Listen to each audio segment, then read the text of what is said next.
Let's take a look at what's happening away from our borders, and at least 20 people have died in the recent wave of violence in Phoenix, which has become a flashpoint between black South Africans and counterparts of Indian origin.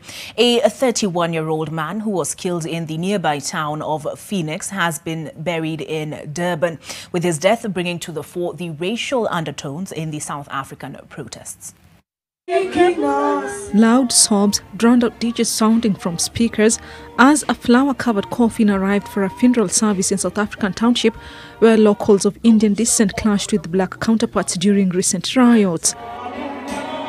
The coffin carried the remains of Jabulo Dlamini, a 31-year-old father of 11, who was killed in the adjacent town of Phoenix on July 12th, allegedly by a group of people manning a roadblock. His sister, Linda, said the black taxi driver was shot dead in Phoenix by people standing gun against looters.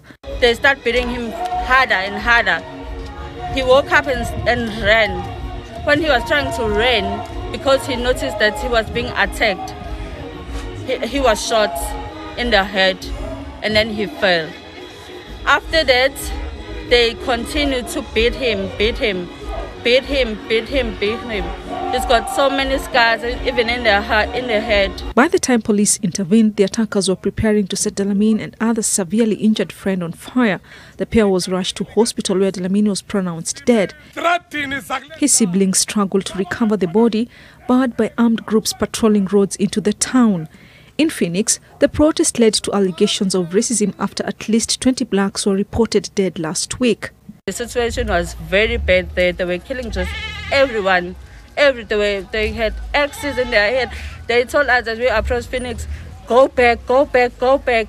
If we don't stop it now, it's going to exacerbate as racism. And that is what we do not want to see happening here. If we don't stand up and keep quiet, yes, we are going to see racism coming up in a very serious way. You must remember that the Indian and the African people, we have always lived together for a very long time.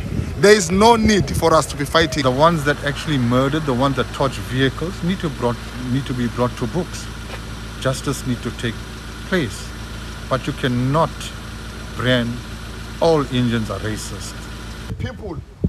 Religious leaders, however, say that only arrest and prosecution would quench the anger of the people.